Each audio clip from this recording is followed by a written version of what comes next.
वालेकुम। सबकी उम्मीद है आप सब लोग ठीक होंगे। तो क्रिकेट की एक और स्पेशल वीडियो के साथ मैं हूं आपका मेजबान आकिब मंसूर और आपकी खिदमत में हाजिर हूं। तो आज मेरे साथ मौजूद है मेरे कोच उसामा जफर। उसामा भाई कैसे हैं आप? जी अस्सलाम वालेकुम सबको बहुत बहुत अस्सलाम वालेकुम। और जी आकिब मैं ठीक ठाक हूँ अल्हम्दुलिल्लाह। और हमारे साथ इस वक्त दो गेस्ट भी अभी मौजूद हैं। हम मिस्टर हमदा हमीद मिर्ज़ा और अब्दुल राफिद इनको आपने हमें हमारी पहले भी वीडियोस के अंदर देखा हुआ है। तो हम अभी थोड़ी डिस्कशन शुरू करते हैं, आज बातचीत करते हैं पाकिस्तान क्रिकेट के जो इस वक्त हालात चल रहे हैं। तो आकिब प्लीज़ आप शुरू कीजिए। अच्छा उसामा भाई, सबसे पहले तो आई थिंक अपने गेस्ट से हम यही बात शुरू कर सकते हैं कि मोहसिन नकवी जो हमारे चेयरमैन पीसीबी हैं वो श्रीलंका गए हैं और उसमें फिर ये चैंपियंस ट्रॉफी के हवाले से भी डिस्कशन होगी। तो फिर हमजा भाई और राफे भाई आपसे ये पूछा जाएगा कि पूछेंगे कि आपको क्या लगता है कि इंडिया इसमें क्या स्टांस रखेगा कि इस मीटिंग के अंदर ही जो है हमें वो क्लियर पिक्चर नजर आएगी कि इंडिया जो है वो चैंपियंस ट्रॉफी खेलने आएगा कि नहीं? तो हमजा भाई सबसे पहले आपसे शुरू करते हैं और आप क्या कहते हैं इस मीटिंग के बारे में? अ, जी अस्सलाम वालेकुम सबको। सबसे पहले तो आकिब आपको और क्रिकेट की पूरी टीम को एक तो मैं मुबारकबाद देना चाहूंगा, क्योंकि आपका जो प्लेटफॉर्म है काफी अच्छा काम कर रहा है काफी टाइम से, और आप भी बहुत अच्छा काम कर रहे हैं। दूसरा जो आपने बात की है, एक तो मोहसिन नकवी साहब की, और जो अभी श्रीलंका में आई थिंक इनकी मीटिंग हुई है रिगार्डिंग चैंपियंस ट्रॉफी। तो उस पर तो काफी अगर देखा जाए तो पाकिस्तानी मीडिया भी और इंडियन मीडिया भी रिपोर्ट यही कर रहे हैं कि according to the Indian media they are not coming to Pakistan. So अगर देखा जाए, मैं अगर आपको थोड़ा बैकवर्ड लेके जाऊं, तो जब 2023 का वर्ल्ड कप था तो पाकिस्तान जो था इंडिया गया था वो इसी बेस पे गया था कि इंडिया जो है 2025 की चैंपियंस ट्रॉफी जो है वो पाकिस्तान में खेलेगा। 2023 के वर्ल्ड कप में भी पाकिस्तान इंडिया गया, 2016 के वर्ल्ड कप में भी पाकिस्तान इंडिया गया। अब जो पॉइंट ये आ रहा है कि इंडिया को जो है वो पाकिस्तान में एक तो सेफ्टी का भी मसला है, दूसरा सिक्योरिटी का भी मसला है। जहां तक मैं ये समझता हूँ कि अगर बाकी टीम्स पाकिस्तान आ रही हैं, जिस तरह ऑस्ट्रेलिया हो गया, साउथ अफ्रीका हो गया, इंग्लैंड हो गया, न्यूजीलैंड हो गया, Afghanistan even, I don't think so कि वो अभी at the moment pull out करेगा पाकिस्तान आने से। लेकिन अगर ये टीम सारी पाकिस्तान आ रही हैं तो मैं ये समझता हूँ कि इंडिया को भी पाकिस्तान आना चाहिए। अब champions trophy around the corner है, तकरीबन 6 महीने इसमें रह गए हैं। तो इसमें मैं ये समझता हूँ कि अगर पाकिस्तान आएंगे तो इनको अच्छा वेलकम भी होगा इंडिया टीम को, और उसके अलावा जो है ये एक पाकिस्तान के इमेज के लिए भी बड़ी अच्छी बात होगी। अगर इंडिया यहाँ से पुल आउट करता है तो फिर ये इंडिया के लिए ना काफी ज्यादा मसले मसाइल होंगे, क्योंकि 2026 का जो वर्ल्ड कप है वो इंडिया में है। तो उसमें अगर पाकिस्तान जो पुल आउट कर लेता है तो फिर आई डोंट थिंक सो कि आगे पाकिस्तान इंडिया का कोई भी मैच किसी भी इवेंट में या इवन बायलैटरल सीरीज तो काफी टाइम से हुई नहीं है। लेकिन मैं ये समझता हूँ कि ये जो पाकिस्तान इंडिया की जो राइवलरी है ये होना चाहिए, और इसमें इंडिया को पाकिस्तान जरूर आना चाहिए। राफे भाई अगर आप इस पे कुछ ऐड करना चाहिए। बिल्कुल देखें, हमारे एंड पे तो चीजें कंप्लीट नहीं है। आप कल के परसों गद्दाफी स्टेडियम गए थे, और क्या आपसे मेरा सवाल है कि 6 महीने में गद्दाफी स्टेडियम मुकम्मल हो जाएगा? मुश्किल ही लगता है, वैसे क्या तो रही है कि हो जाएगा। लग तो तो मुश्किल ही फिर कहते हैं हमारी क्या तैयारी है? तो इंडिया की तो बाद में बात है, पहले हमने ही तैयारियां नहीं मुकम्मल की हुई है। पता नहीं कब से हमें पता है कि हमने चैंपियंस ट्रॉफी होस्ट करनी है, तो अपनी तैयारियां पहले मुकम्मल कर ली होती तो शायद हम भी बेहतर स्टांस में होते। कल को अगर आईसीसी की टीम आ जाती है और वो ये कह देती है कि आपकी तैयारी नहीं मुकम्मल हो सकती, फिर आप क्या जवाब देते हैं? सही है। और इस पे नहीं काफी ज्यादा राफेल, मैं आपकी आपकी बात को जो फिर सेकंड पे मैं कहूंगा, आई थिंक आईसीसी की टीम पाकिस्तान आई है, विजिट करके गई है काफी टाइम पहले। देखें, काफी टाइम पहले करके गई है ना। अभी तो जो मेन बिल्डिंग है उसकी तो नीचे सुनने में यह आ रहा है कि बेसमेंट का काम होगा। और बेसमेंट का काम कितना टाइम मांगता है ये आप सभी लोग, हम सबसे बेहतर जानते हैं, क्योंकि ये खुद भी हम्म, कंस्ट्रक्शन और बिल्डिंग के हवाले से आजकल बड़े इन है। हम्म। तो ये मुझे बताइएगा हमजा, कि वो जो इतनी बड़ी इमारत एक गिरा दिया, अगर उसकी बेसमेंट में आपने पार्किंग बनानी है तो उसको कितना टाइम लग जाएगा? बिल्कुल। राफे, काफी टाइम, क्योंकि टाइम टेकिंग हो। सिर्फ आप ये देखें कि बेस बनाना, एक तो सबसे बड़ी चीज़ है कि बेस के ऊपर ही सारी चीज़ें जो होती हैं वो चल रही होती हैं। अब बेसमेंट के अलावा आगे उसको कंप्लीट करना, मेरा नहीं ख्याल कि ये तकरीबन 6 माह में कंप्लीट होगा सारा प्रोसेस। अब इसमें इनको या तो काम को थोड़ा स्पीड अप करना पड़ेगा, या फिर इनको ना, आई आई थिंक सो कि लाहौर के अलावा कोई अदर एवेन्यू भी देखना पड़ेगा कि मुल्तान को अगर ये कंसिडर करते हैं कराची इसमें। में भी हमारे जराए जो है वो बता रहे हैं कि वहां पर भी कुछ थोड़ा बहुत काम जारी है। तो ये वो हम्म, भी लेट्स सी क्या क्या कुछ होता है। पिंडी स्टेडियम में भी जो है वो 4 स्टैंड को इंक्रीज करने की बातें की जा रही हैं और बांग्लादेश के टेस्ट मैचेस के बाद मेरे ख्याल से ही इसके ऊपर अमल दरामद किया जाएगा। तो लेट्स सी। हम मेरे ख्याल से टॉपिक से नहीं बहुत ज्यादा हट गया हूँ, तो let's back to the topic. तो इंडिया को जरूर आना चाहिए पाकिस्तान में, और ये इसके अंदर गवर्नमेंट्स को अपना किरदार अदा करना चाहिए। अगर शहबाज शरीफ या फिर पाकिस्तान मुस्लिम लीग नवाज की गवर्नमेंट इंडिया को पाकिस्तान नहीं ला सकती तो फिर कौन लेके आए? सवाल ये है। राफे भाई, वो जो पिक्चर्स शो हो रही थी पिंडी स्टेडियम के हवाले से, क्या वो सही थी कि वो उस पे स्टैंड वगैरह का काम भी शुरू हो गया? तो अभी पिंडी स्टेडियम की क्या सिचुएशन है? तोड़फोड़ हो गई शुरू? सर माजरत के साथ मैं कुछ एल्बो का फ्रैक्चर है और मैं कोई गुज़िश्ता 4 माह से बेड रेस्ट में हूँ। 4 वीक से इनफैक्ट बेड रेस्ट पे हूँ, मैं जा नहीं सका। लेकिन ज़ाहिर मेरे ख्याल से अभी कोई काम वगैरह स्टार्ट नहीं हुआ। अच्छा, अभी थोड़ा सा टाइम लगेगा। ये बांग्लादेश टेस्ट मैचेस के बाद मेरे ख्याल से इसके बाद। अच्छा, मेरा हमजा और राफे दोनों से, हमजा ने भी बात की कि पाकिस्तान को आना चाहिए, इंडिया को आना चाहिए, आज राइवलरी है बहुत अच्छी। तो आप दोनों को क्या नहीं लगता कि मतलब हम कितने टाइम से, लाइक आपने जैसे एग्जांपल भी दी कि हम 2016 में इंडिया गए, अभी 2023 में इंडिया गए, और मतलब इंडिया के आगे हम लेके हमेशा ही हमारा यही स्टांस रहा है कि बस जो इंडिया कहेगा तो भाई उनकी बात मान लेनी। आपको नहीं लगता कि अभी मतलब टाइम आ गया है कि हमें थोड़ी एफर्ट करके और एक स्टैंड लेना चाहिए कि भाई ना हम हाइब्रिड मॉडल करेंगे, ना तो हमने कुछ किसी के सामने कुछ झुकना है। अगर इंडिया ने नहीं आना तो बस ना आए, हम किसी और टीम को जो है वो रिप्लेस कर देंगे। तो आपको लगता नहीं है इस बार एक फर्म स्टैंड लेना चाहिए मोहसिन नकवी को? क्योंकि वैसे भी हमें कहा जाता है कि मोहसिन नकवी के पीछे एक बहुत बड़ी ताकत इस वक्त है, सपोर्ट में भी है। तो आपको लगता नहीं है कि मतलब मोहसिन नकवी को स्टैंड लेना चाहिए और मतलब इस बार फर्म स्टैंड लेके बोलना चाहिए इंडिया को क्या पाए इस वक्त? देखे कौन स्टैंड लेगा। अच्छा, उसामा, सवाल मेरा आपसे ये है कि स्टैंड कौन ले? आपको ये पता है कि मोहसिन नकवी आइंदा 6 माह पाकिस्तान क्रिकेट बोर्ड के चेयरमैन रहेंगे? यू डोंट नो कि वो चेयरमैन रहेंगे कि नहीं रहेंगे। तो देखें, रमीज राजा का जो स्टांस था, आई रियली मिस हिम बहुत सारी जगहों पे, क्योंकि उस टाइम जिस वक्त वो मौजूद थे तो हम लोगों ने बहुत क्रिटिसाइज उनको किया। लेकिन टू बी ऑनेस्ट, जो काम रमीज राजा कर गए पाकिस्तान क्रिकेट के लिए, वो बरसों याद रखा जाएगा, सदियों याद रखा जाएगा। तो जो रमीज राजा का स्टांस था, वो उस स्टांस की हमें जरूरत है, जीरो टॉलरेंस के स्टांस की जरूरत है। और सबसे बड़ी बात यह है कि जब तक जीरो टॉलरेंस नहीं करेंगे, आपने डिसीजन लेना है। मैं मानता हूँ कि इंडिया एक बहुत बड़ी पावर है। अगर आज इंडिया डिसीजन ले ले कि उसने पाकिस्तान में हाइब्रिड किया, उसने चैंपियंस ट्रॉफी करवानी ही नहीं है, तो बाकी सारे ममालिक एक तरफ और इंडिया एक तरफ वो चैंपियंस ट्रॉफी को पाकिस्तान से शिफ्ट करवा के दम लेगी। लेकिन आपको स्टार्स अल्टीमेटली लेना है। लेकिन स्टार्स से ज्यादा मेरे ख्याल से गवर्नमेंट्स की इन्वॉल्वमेंट है। और जब तक, फिर मैं वही बात करूंगा आपसे, चंद दिन पहले मैंने भी ये बात की थी कि अगर पाकिस्तान मुस्लिम लीग नवाज की गवर्नमेंट हो, शहबाज शरीफ साहब वज़ीर-ए-आज़म पाकिस्तान हो, जब आपको याद हो कि माजी में भी जब इनकी ओट टेकिंग सेरेमनियां भी होती रही हैं, उस वक्त भी इंडिया के वज़ीर-ए-आज़म जो है वो ओट टेकिंग सेरेमनियों में भी आते रहे। तो अगर फिर आप इतना ना कर सकें क्रिकेट की डिप्लोमेसी के हवाले से, तो फिर यह सियासी बात फिर से छिड़ जाएगी। सियासी बात करना नहीं मैं चाहता। तो ये अब इस चीज को गवर्नमेंट्स को भी देखना होगा। फिर आकिब की मैं परसों वीडियो देख रहा था, मुमताज ज़हरा बलोच ने जो बयान दिया है उस दिन के, अभी हम भी श्योर नहीं है। तो देखें, Pakistan India series BCCI, PCB, ICC से हटकर इन दो गवर्नमेंट्स की इन्वॉल्वमेंट बहुत एक चीज होती है जो मैटर करती है। गवर्नमेंट क्योंकि पॉलिटिकली सारा है जो इसका। हमजा का पॉइंट ऑफ व्यू उसामा मैं राफी ने बात की है थोड़ी देर पहले कि रमीज राजा के जो टेन्योर था, जिसमें उन्होंने काम तो काफ़ी अच्छा किया, जिसमें उनका स्टांस भी था कि हम जो थे वो इंडिया नहीं जाएंगे।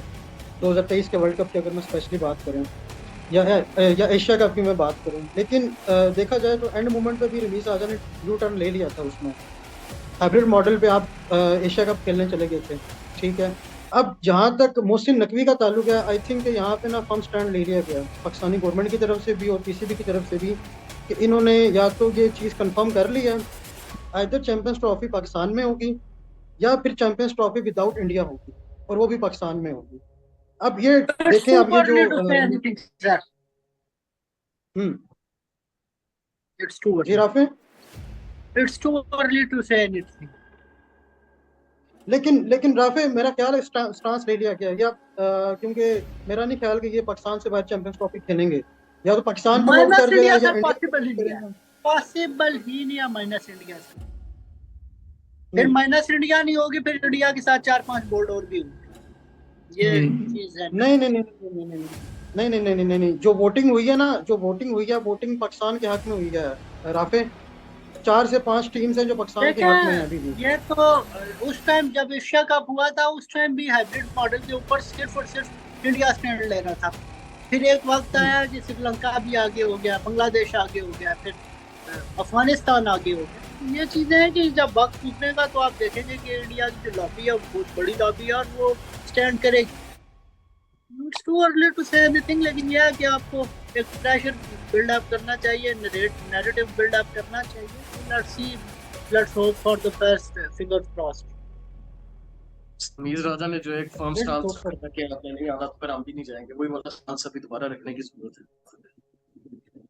बाकी हमजा राफा, आपसे एक चीज ये भी पूछना चाहूंगा कि अभी ये भी खबर आ रही है कि पीसीबी ने जो है वो बाबर, शाहीन और रिजवान को एनओसी डिनाई कर दी है for the global T20 league, और इवन नसीम शाह को जो है वो 100 लीग पे एनओसी नहीं दिया जा रहा। इसमें एक तो 2 किस्म की न्यूज आ रही है कि आईसीसी के एक तो इस लीग के ऊपर तहफुज़ात हैं, और एक ये भी है कि इन प्लेयर्स का वर्कलोड जो है वो मैनेज करने की कोशिश की जा रही है।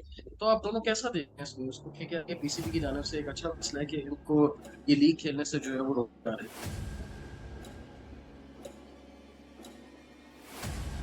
हमजा आपसे शुरू कर। अच्छा, जी जी आकिब मैं बेसिकली इस पर बात करना चाहूँगा। एनओसी का काफ़ी तकरीबन 3-4 दिन हो गया बातें हो रही हैं, जिसमें मोहम्मद रिजवान को, बाबर आजम को, शहीन शाह अफरीदी को जो एनओसी रिफ्यूज़ल आए हैं, इस पे पीसीबी ने जो है वो एनओसी इनको अप्रूव नहीं किया। लेकिन ऑन द अदर हैंड आप देखें तो इफ्तिखार अहमद, मोहम्मद नवाज, इसके अलावा मोहम्मद हारिस, आसिफ अली, ये 3-4 प्लेयर ऐसे हैं कि जिनको एनओसी दिया गया। अगर तो वर्क लोड मैनेजमेंट की बात है तो फिर या तो आप इन चीज़ों को सारों के साथ लेके चलें, या फिर आप सब प्लेयर्स को एक कैटेगरी के लिए ये बता दें कि आपको एनओसी हम नहीं देंगे। आपने अगर लीग्स खेलनी है आप लीग्स खेलें, लेकिन आप 1 या 2 लीग्स खेलेंगे एक साल में। ऑन द अदर हैंड आपने देखें, आपका जो बाबर आजम है, शहीन शाह अफरीदी है या मोहम्मद रिजवान है, ये पाकिस्तान का बहुत बड़ा नाम है। अगर आप इनको लीग्स में नहीं जाने देंगे तो आप क्या एक्सपेक्ट करते हैं कि जो लीग्स के बाकी, अगर पाकिस्तान में अगर पीएसएल होती है, पाकिस्तान में पीएसएल हो रही है, तो क्या बड़े नाम पाकिस्तान आएंगे? तो वो भी ऑब्वियस बात है, एट द एंड जो है वो पुल आउट करना शुरू हो जाएंगे। तो इसमें बोर्ड को चाहिए कि एनओसी के मामले में ना थोड़ा सा प्लेयर्स को इजी करे इसमें। हमजा की बात को आगे लेके चलूंगा। अगर आपको याद हो कि जिस वक्त पाकिस्तान का जब डाउनफॉल, डिक्लाइन शुरू हुआ, डाउनफॉल नहीं बोलेंगे, डिक्लाइन शुरू हुआ, ग्राफ नीचे की जानिब गिरना शुरू हुआ, वो कौन सा वक्त था? वो वक्त था एशिया कप। एशिया कप में जब आपकी इंडिया ने धुलाई की है, उसके बाद आप वापस नहीं आए। उसके बाद आप देख लें कि वर्ल्ड कप में आपकी क्या परफॉर्मेंस रही है, और उसके बाद फिर आहिस्ता आहिस्ता एक आपको पाकिस्तान क्रिकेट टीम की परफॉर्मेंस के अंदर जो है वो ग्राफ नीचे गिरता हुआ दिखाई देता है। अगर हम थोड़ा सा इसको रिव्यू करें ना, तो उससे पहले मुझे नसीम शाह, जो उसी एशिया कप के अंदर इंजर्ड हुए, वही नसीम शाह जनाबे वाला लंका प्रीमियर लीग भी खेले, बांग्लादेश प्रीमियर लीग भी खेले।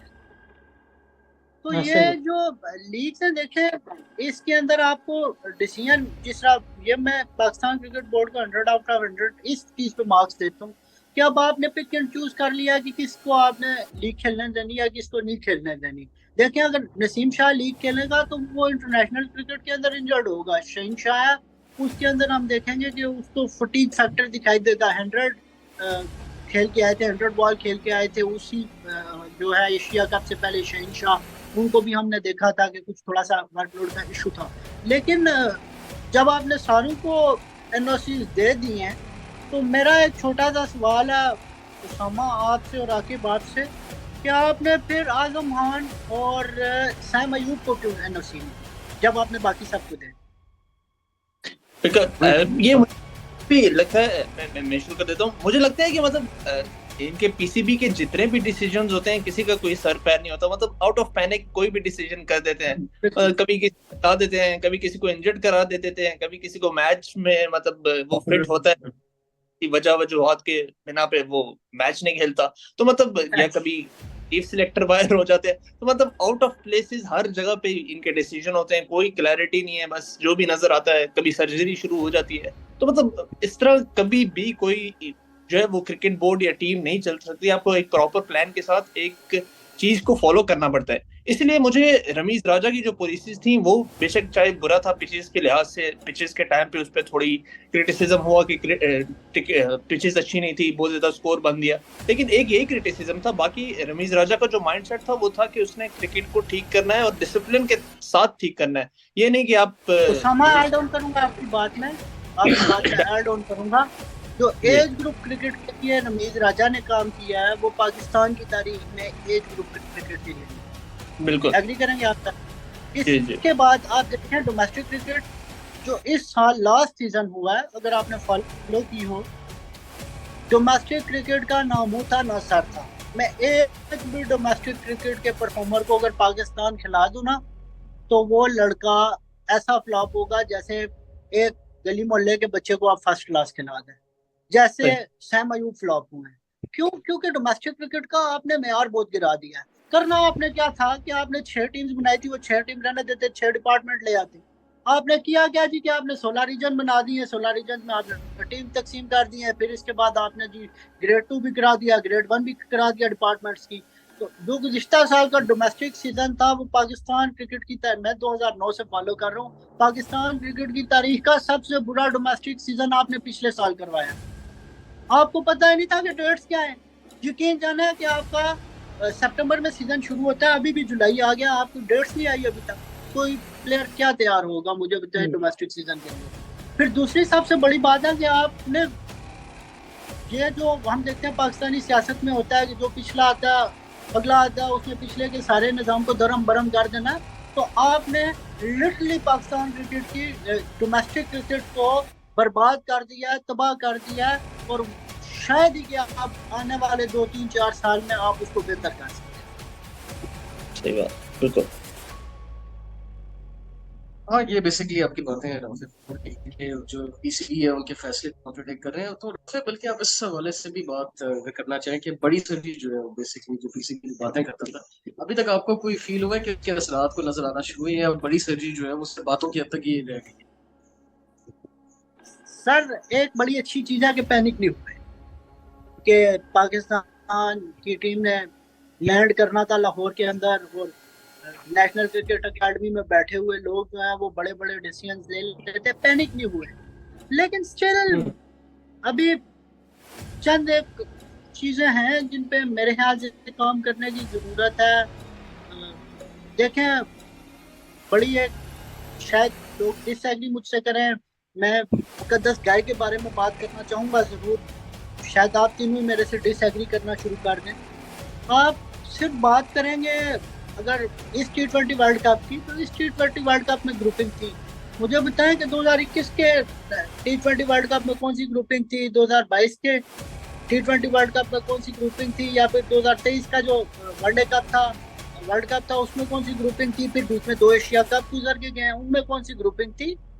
तो Babar Azam as a captain flop दिखाई दी हैं। इस चीज को तमाम तर लोगों को एक्सेप्ट करना होगा, पाकिस्तान क्रिकेट बोर्ड को एक्सेप्ट करना होगा। आपको पीछे मुड़ के एक नए कप्तान की तलाश करनी होगी, और अगर अभी आपने बाबर आजम को एज अ कैप्टन रिमूव ना किया, तो ये मैं आपको बताऊं कि मजीद पाकिस्तान क्रिकेट जो है वो डाउनफॉल की जानिब जाएगी, क्योंकि बाबर आजम सिस्टम से बड़े अपने आप को समझना शुरू हो जाएंगे। तो बाबर आजम को आपने सिस्टम से बड़ा नहीं बनाना। और सबसे बड़ी बात यह है कि बाबर आजम की ग्रुपिंग की बात, बाबर आजम खुद एक ग्रुपिंग पालते हैं। मैं उस ग्रुपिंग को एक्सप्लेन करूंगा, क्योंकि एक्सप्लेन करना जरूरी है, अदरवाइज कल मेरे ये क्लिप कटेंगे और पता नहीं किधर किधर वायरल होंगे। तो वो ग्रुपिंग इस तरह कि जब 2021 के T20 वर्ल्ड कप की बात की जाए, तो उस वक्त आपने देखा है कि हसन अली बिल्कुल आउट ऑफ फॉर्म थे, आउट ऑफ टच थे। हसन अली पूरा T20 वर्ल्ड कप खेले और फिर जो हसन अली ने ऑस्ट्रेलिया के खिलाफ बॉलिंग की और फिर जो कैच देखें जो ड्रॉप हुआ, वो सिर्फ और सिर्फ जो हसन अली के माइंड में नेगेटिव्स चल रहे थे through out the world cup. और मुझे याद है कि मैं पता नहीं किसके प्रोग्राम पे बैठा हुआ था, मुझे अब याद नहीं है कौन था वो, आप में से शायद कोई ना हो। तो वहां पर मेरे ख्याल से, मुझे अब माइंड में नहीं आ रहा, तो वहां पे मैंने एक बात की थी कि अगर पाकिस्तान आज का सेमीफाइनल हारता है ऑस्ट्रेलिया के खिलाफ, तो वो सिर्फ और सिर्फ एक बंदा होगा, वो हसन अली होगा। और शाम को जिस टाइम हसन अली की वजह से ये काम हुआ, तो फिर तमाम तर लोगों ने मुझे दाद दी। लेकिन बात कहने की है कि हम दाद वसूल नहीं करना चाहते, हम ये चाहते हैं कि जो नाजायज जातियां हुई हैं इस टेनोर के अंदर, फिर हसन अली सिर्फ एक मिसाल नहीं है। फिर आप देखें 2023 के वर्ल्ड कप में शादाब खान को एक्स्ट्रा ऑर्डिनरी बैक किया गया, फिर फखर जमान को इस सारे टेनोर के अंदर एक्स्ट्रा ऑर्डिनरी बैक किया गया। फखर जमान की एक न्यूजीलैंड की इनिंग के अलावा मुझे आप इनिंग गिना दें आपको, चले वनडे में फखर जमान फिर कुछ ना कुछ परफॉर्म करते हैं, T20 की मुझे परफॉर्मेंस आप फखर जमान की गिना दें। फिर आप इसके साथ साथ आगे अगर चलें तो फिर आप देखेंगे कि आप इस 2024 के वर्ल्ड कप में शादाब खान को आपने बैटर बना दिया, फिर जब बैटर नहीं हुआ तो फिर वो ऑलराउंडर हो गया, फिर ऑलराउंडर नहीं तो बॉलर हो गया। और देखें ग्रुपिंग तो फिर बनाते हैं बाबर आजम के जो एक्स्ट्रा ऑर्डिनरी लड़कों को सपोर्ट करते हैं, और फिर वो लड़के जो है वो परफॉर्म नहीं करते। और फिर मैं बताऊं कि सबसे बड़ी बात, इस टॉपिक से मैं हट जाऊंगा, लेकिन जब आप किसी प्लेयर को एक्स्ट्रा ऑर्डिनरी चांसेस देते हैं तो उसका मतलब यह है कि आप उस प्लेयर के साथ ज्यादती कर रहे हैं। ज्यादती कैसे कर रहे हैं, उसका कॉन्फिडेंस शेक करते हैं। और फिर अब हसन अली सिलेक्ट हुए हैं ना वर्ल्ड कप से पहले टीम में, कितना ज्यादा वो ट्रॉल हुए हैं और कितनी ज्यादा लोगों को उनके साथ नफरत हो चुकी है। शादाब खान को कितने लोग नफरत की निगाह से देखते हैं, इफ्तिखार को कितने लोग नफरत की निगाह से देखते हैं। अब उन लोगों को वो लोग टीम में देखना नहीं अवाम चाहती। क्यों? क्योंकि जब एक प्लेयर नहीं परफॉर्म कर रहा है, 1 सीरीज 2 सीरीज 3 सीरीज, उसको बाहर करो। जब आप इतना लॉन्ग रन दे देते हो तो फिर लोग जो है वो नफरत की निगाह से खिलाड़ी को भी देखते हैं। अच्छा राफे, मैं इसमें ऐड करना चाहूंगा। जी जी हमजा, आप इस पे क्या कहेंगे? जी राफे ने बात की कि बाबर आजम ही तकरीबन ब्लेम होते हैं सब चीज़ों में। 2021 का वर्ल्ड कप हो गया, 22 का हो गया, 23 का हो गया, या इवन 24 का हो गया। राफे, क्या 2021 में शहनशाह अफरीदी 3 छक्के खाता था मैथ्यू वेद से? क्या वो ऐसा प्लेयर था जो 3 छक्के खा लेता? नहीं, मैंने जो चीज लॉजिक के साथ बयान किया, शायद आपने वो लॉजिक बात वाली नहीं सुनी, कि आपने लड़कों को एक्स्ट्रा सपोर्ट किया है। उन एक्स्ट्रा सपोर्ट देखें, जब टीम सिलेक्शन के अंदर आपका 1 वीक लिंक होगा, 2 वीक लिंक होंगे, तो वो 1-2 वीक लिंक्स जो हैं वो at the end of day आपको कॉस्ट करते हैं। तो वो जो आपने एक्स्ट्रा जाके लड़कों को सपोर्ट किया, मैं तो उस चीज के ऊपर बात कर। और फिर आप देखें कि बाबर आजम को आज दिन तक 6 बॉलर इस्तेमाल करना नहीं आए। जहाँ पे बाबर 6 बॉलर यूज करते हैं, वहां पे आपका किसी न किसी प्रीमियर बॉलर के 2 ओवर आपके रह जाते हैं T20 में।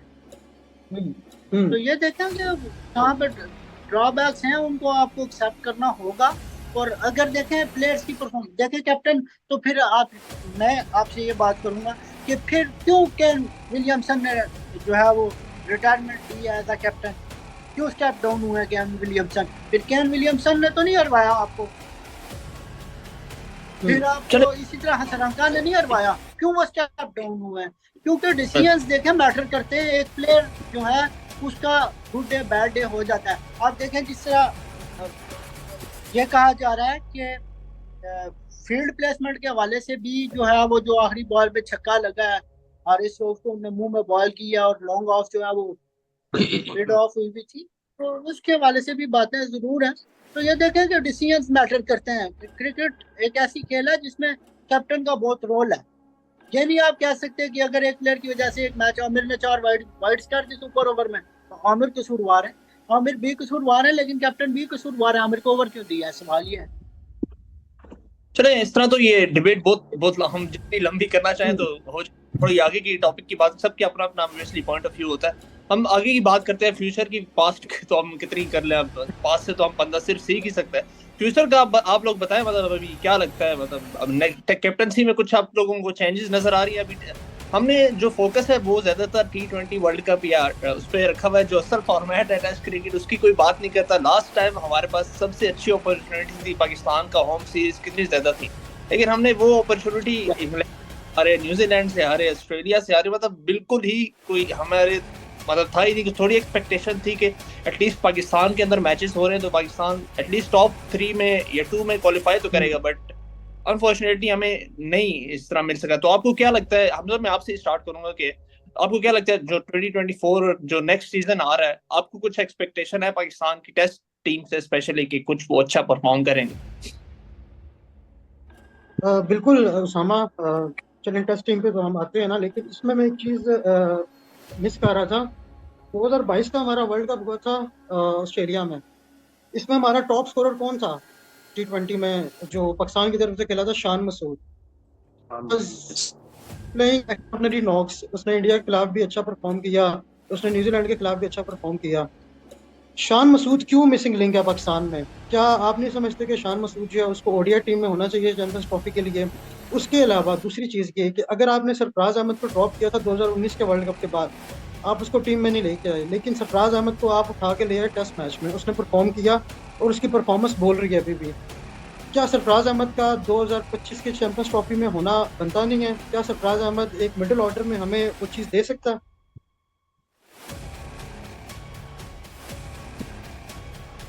हमजा की बात को कैरी करूंगा।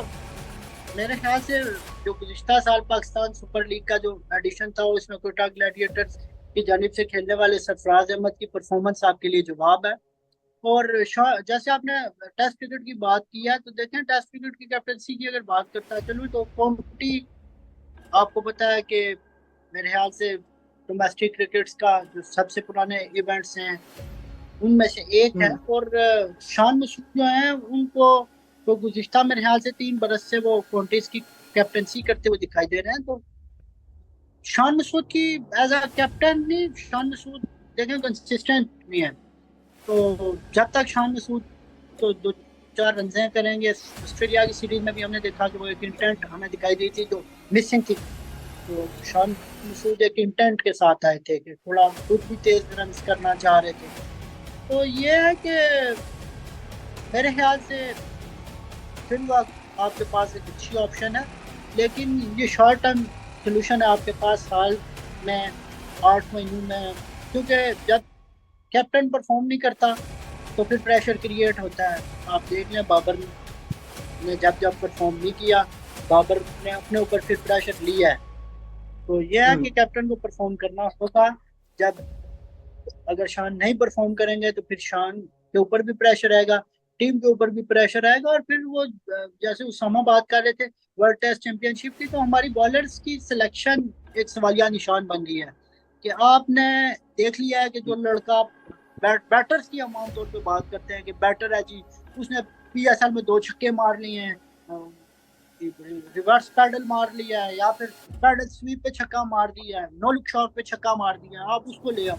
लेकिन आपने जो वकार यूनुस के दौर में ये नया सीन क्रिएट हुआ था कि जो 145 के मार्क को टच करेगा वो पाकिस्तान की जानिब से लाजमी खेलेगा।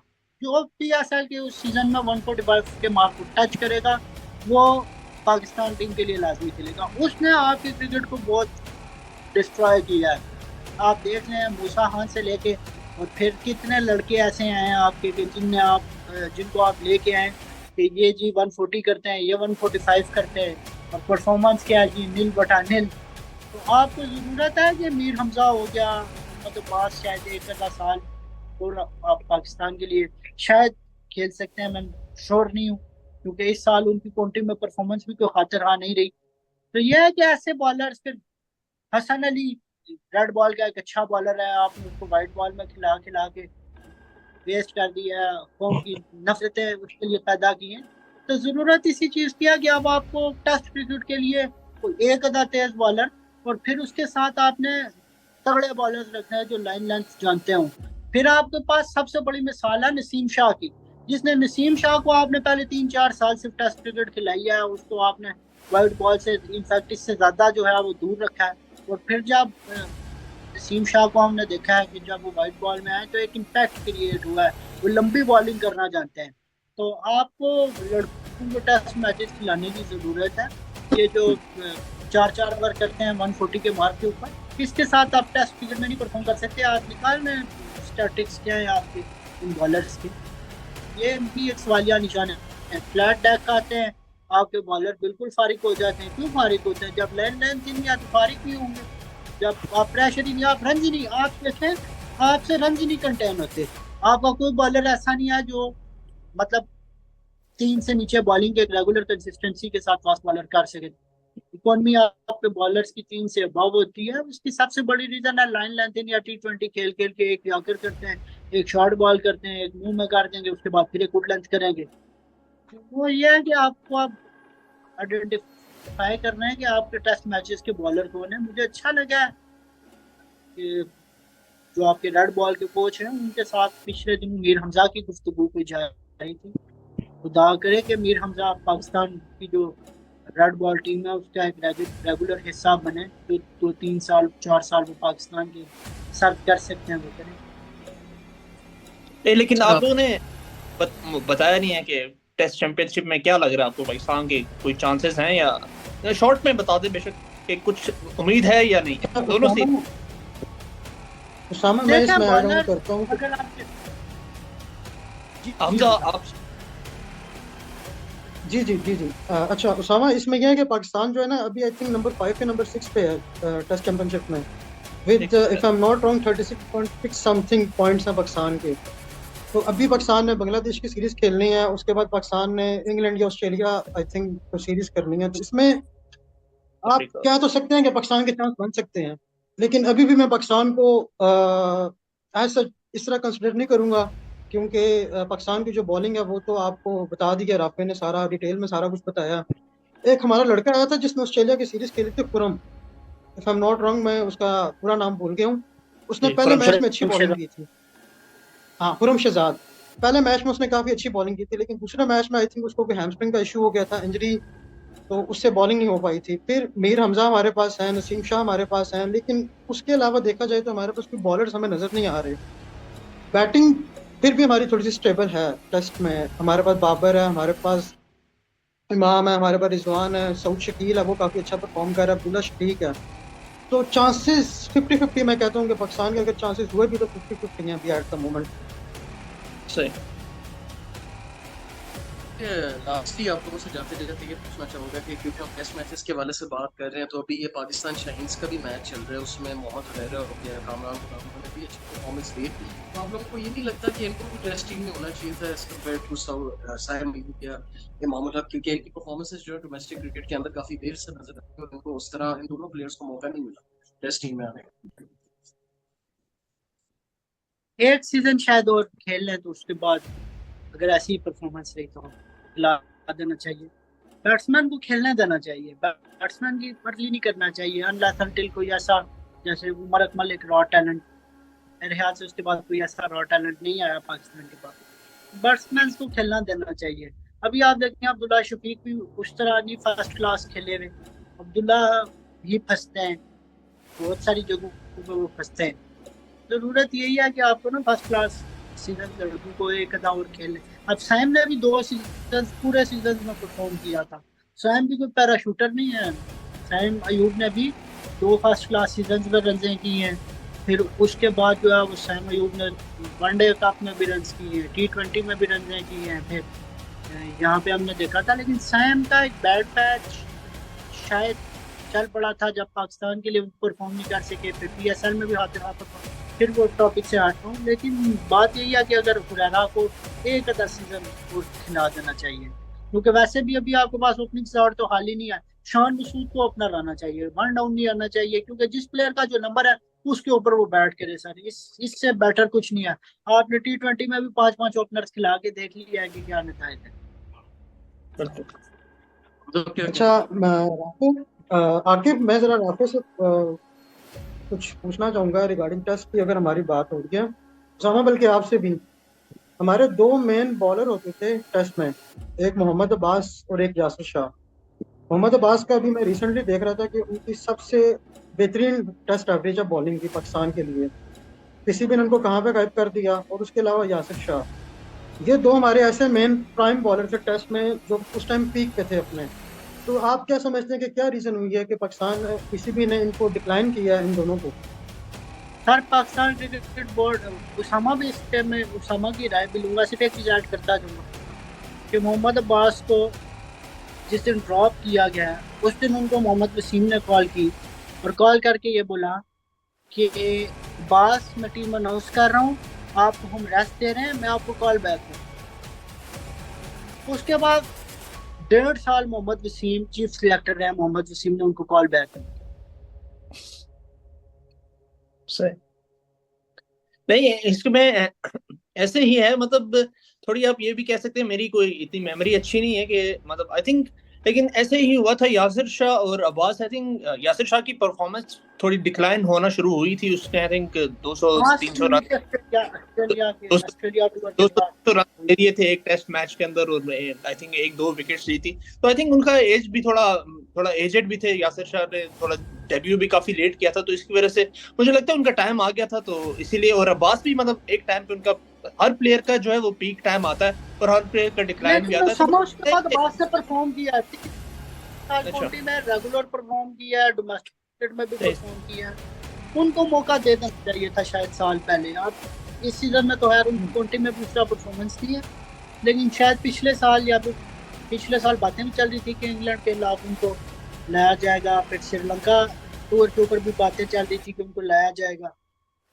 लेकिन देखें कोई कह फिर रहे आपकी जब अब आपके साइज पास किया ना कि 140 का आपको बॉलर चाहिए, बस सिंपल बात है। वो 140 नहीं करते, वो आपके जो है वो जो आपके क्या उसे कहते हैं जो मार्क्स हैं उनको वो फिल नहीं कर रहे।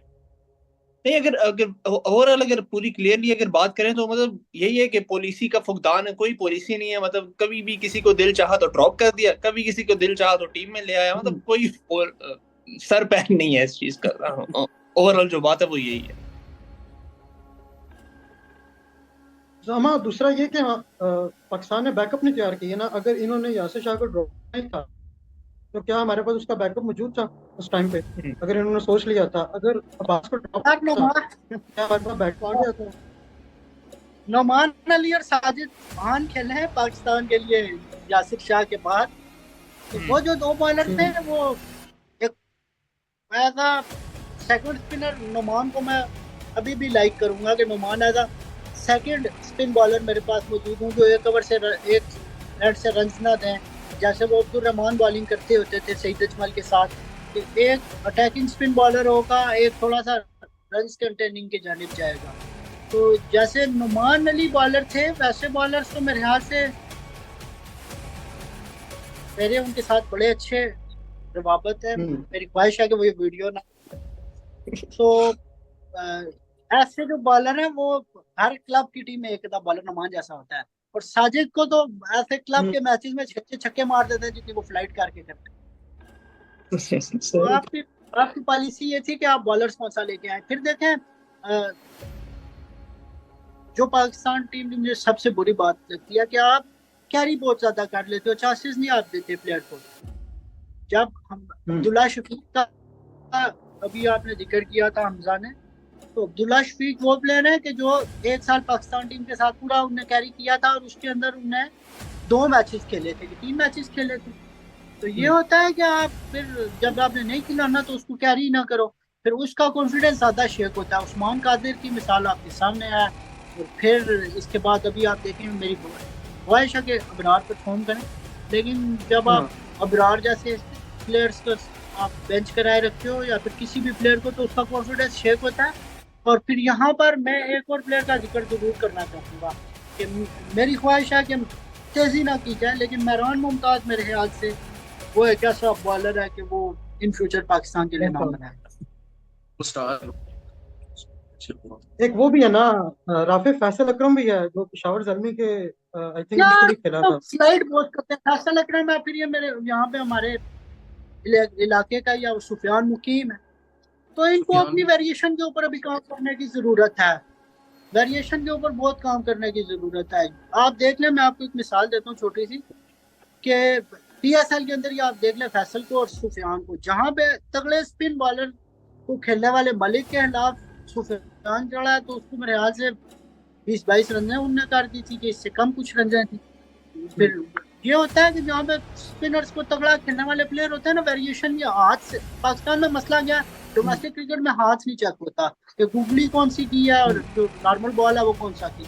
तो ये एक इशू है पाकिस्तान क्रिकेट में कि आपके बॉलर्स को वेरिएशन के ऊपर, मेरी सुफियान से एक दफ़ा मुलाकात हुई है और मैंने उनको बोला है कि आप अपनी वेरिएशन के ऊपर काम करें। जब आप वेरिएशन पे काम नहीं करते तो फिर आप same as it is Sajid वाला हिसाब हो जाता है कि जब ब्रेक नहीं है या फिर आपका ब्रेक चेक हो गया, हाथ चेक हो गया, तो फिर आपको मार पड़ती है। सामा आप कुछ ऐड करना चाहोगे? नहीं मतलब आई थिंक राफी भाई ने काफी ज्यादा कुछ एक्सप्लेन कर दिया, तो मतलब यही है मेरा तो एक, मतलब आप बॉलर्स को जो है वो जितना मर्जी जो है वो ट्राई कर लें, लेकिन अगर उससे परफॉर्मेंस नहीं हो रही, हाँ मतलब एक मुझे लगता है कि आपको जो है वो मैचेस का बेशक एक वो रख लेना चाहिए कि भाई हर बॉलर को 10 मैचेस देने पड़ेंगे, 10 मैचेस के बाद आप परफॉर्मेंस देखें, उसकी नई परफॉर्मेंस ठीक तो आप उसको निकाल दें, लेकिन ऐसे नहीं होना चाहिए कि बॉलर को 10, बैटर को 5। हाँ बिल्कुल, किसी बॉलर या किसी बैटर को आप 5 दे दें, किसी को 10 दे दें, किसी को, मतलब इस तरह नहीं होना चाहिए, क्योंकि फिर हमने देखा है कि प्लेयर्स भी फिर आगे से बात करते हैं। अभी हमने अब थोड़ा आउट ऑफ टॉपिक हो जाएगा, लेकिन हमने देखा अहमद शहजाद को वो कितना उन्होंने बहस की कि भाई मुझे मैचेस नहीं दिए गए, चांस या वर्ल्ड कप में आज दो के परफॉर्म नहीं किया, लेकिन वो बोले कोच के आगे, मैंने कहा कि आप मुझे एज अ बैटर खिला रहे हैं, एज एन ऑलराउंडर खिला रहे हैं या फिर एज अ फील्डर खिला रहे हैं, कि मेरे से पहले जो है वो ऑलराउंडर जा रहे हैं। तो एक क्लियर था सवाल करना, जायज है उनका सवाल का जी, एक क्लियर पॉलिसी होनी चाहिए कि भाई इतने मैचेस हर प्लेयर को सेम मैचेस देने चाहिए, ताकि कोई इसके अंदर वो ना लगे कि किसी को फेवर एक्स्ट्रा मिल रहा है। बिल्कुल।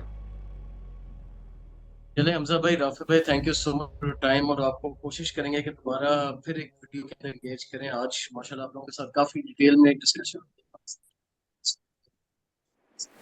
बल्कि मैं चाहूंगा जाते जाते आप दोनों को पैगाम देना चाहिए, क्योंकि हम ये भी कोशिश कर रहे हैं कि जो क्लब क्रिकेटर्स हैं और जो जितने भी क्रिकेटर्स प्लेयर्स के साथ ज्यादती हुई उनके लिए भी दबाव करते हैं। तो क्या कहना चाहेंगे हमारे प्लेटफॉर्म के लिए जाते जाते? Thank you so much. जी जी जी जी Hamza, thank you so much Aqib for inviting me on cricket platform. काफ़ी टाइम से मैं देख रहा हूँ कि आप लोग काफ़ी अच्छा काम कर रहे हैं, और अभी आप लोगों ने रेगुलर बेसिस पे आना शुरू कर दिया क्रिकेट पे, और इंशाल्लाह ये कारवां है, ये इंशाल्लाह आगे और भी चलेगा, आगे भी इंशाल्लाह आपके साथ आएंगे हमजा की और तरह क्रिकेट पे थकना नहीं है। मजीद इंशाल्लाह बात करेंगे। जी मैंने कहा हमजा की तरह थक के बंद नहीं करना। इसको नहीं नहीं नहीं नहीं थक के बंद, मेरे तो स्ट्राइक आ गई थी ना राफी भाई, मेरी स्ट्राइक आ गई थी, मेरा तो प्लेटफॉर्म चल पड़ा था काफ़ी अच्छा। नहीं हमजा भाई, वो जो हमने पॉडकास्ट की थी इंग्लैंड सीरीज के ऊपर, उसको काफी लोगों ने पसंद भी किया, उसकी व्यूअरशिप भी बड़ी अच्छी थी, अभी तक बल्कि मेरे पास पड़ी हुई है, काफ़ी अच्छी इसके लिए काफ़ी अच्छी व्यूअरशिप थी। आपने उसको बंद किया। फिर राफी भाई आप क्या कहना चाहेंगे?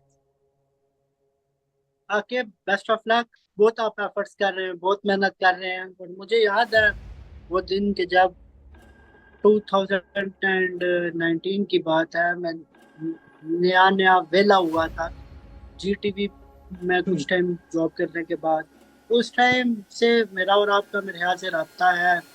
फिर स्पोर्ट्स फीवर के लिए कुछ टाइम मैंने कमेंट्री किया, 2-4-5 मैचेस, उस टाइम भी मेरे आपके साथ रब्ता था। तो मिले भी बहुत कम। फिर आकिब के घर मिले, और मजे की बात बताऊं कि मैंने आकिब के हाथ का खाना भी खाया हुआ है। Oh nice. अच्छा, आप आकिब से मिले थे ना, तो आकिब में भी शायद मिला था, आकिब इस्लामाबाद में शायद हम मिले थे, फसाया कॉलोनी में, आपकी जो फरहद रीस हैं, तो उनके साथ वहाँ पे आप मुलाकात हुई थी। और देखें वो टाइम और ये टाइम तकरीबन 4-1 साल हो गए हैं इस चीज़ को, और इंशाल्लाह आगे भी ये चीज़ लेके चलते रहेंगे। मेहनती लड़का है, बिल्कुल मेहनती लड़का है, और काम करना जानता है, फिर मेहनत से डरता नहीं है, मोटिवेटेड है। कभी हम थोड़े से डिमोटिवेटेड हो जाए तो आकिब से बात करके मोटिवेशन हासिल कर लेते हैं। तो आकिब को बेस्ट ऑफ लक है, और मेरी दुआ है कि आकिब जो है वो एफर्ट करें इसी तरह जिस तरह वो कर रहे हैं, और उनको कामयाबियां मिले। लेकिन आकिब को एक चीज से मैं पहले ही थोड़ा सा घबरा दूं और परेशान कर दूं थोड़ा सा, कि आकिब साहब, पाकिस्तान क्रिकेट बोर्ड छोटे मोटे साफियों और छोटे मोटे इदारों को सपोर्ट नहीं करता। वैसे मेरे ख्याल से छोटा साफी कोई नहीं होता, साफी सारे बड़े होते हैं। और लेकिन पाकिस्तान क्रिकेट बोर्ड से जंग लड़ने के लिए आपके बेस्ट ऑफ लक, तैयार रहें। एक्रेडिटेशंस के मसले मसाइल आपको आने वाले वक्त में करना पड़े। आपकी बात से मैं एग्री भी कर सकता, क्योंकि मैं उस दिन कवरेज करने के लिए गया था तो अंदर नहीं जाने दिया गया। जो ये सपोर्ट की कि लड़का आवाम को दिखाएं कि करंट सिचुएशन चल रही है, और उन्होंने अंदर ही नहीं जाने दिया। वहाँ पे जाते ना सोहेल इमरान साहब जाते हैं ना, वहाँ पे सोहेल इमरान साहब जाते या फिर कोई और बड़ा जर्नलिस्ट चला जाता तो उनके उन्हें जो है चाय वगैरह भी पिला के भेजी। जो उल्टा रोक दिया गया था कि आप नहीं जा सकते, और बस वो एक सर्टेन कोटा है कि वो जा सकते हो। फिर अगर आप उस सिस्टम के अंदर हिस्सा भी हो जाते तो फिर आपको उस तरह बोलने भी नहीं दिया सही। जब कॉल करता है तो किसी भी के हम कॉल भी नहीं उठाते। समझ आते जाते आप क्लोजिंग कोई रिमार्क्स? जी बस मैं यही रिमार्क्स दूंगा कि इंशाल्लाह इसको कंटिन्यू रखें, और काफी अच्छा अभी आपने तो सही प्रॉपर्ली स्टार्ट कर दिया। इसी तरह वीडियोस आइंदा भी इंशाल्लाह बनाते रहेंगे। बस कभी कभी आ जाती है कंसिस्टेंसी, कुछ आपको पता है मैं इधर टोरंटो में हूँ तो इधर टाइम का थोड़ा डिफरेंस होता है, बट इंशाल्लाह अभी फ्यूचर में जरूर हम ट्राई किया करेंगे अच्छी सी वीडियोस बनाने की, और ताकि लोगों को काफी जो करंट टॉपिक्स उन पे हम जो है वो अपडेटेड रख सकें, और आगे भी इंशाल्लाह जरूर चलती रहेगी ये चीज। Yeah guys, that's it for this video. क्रिकेस के पेज को लाइक करें, फॉलो करें, सब्सक्राइब करें for more content like this. तब तक के लिए मुझे और सामने भाई हमजा भाई राफी भाई को दीजिए इजाजत। Take good care of yourself. अल्लाह हाफ़िज़।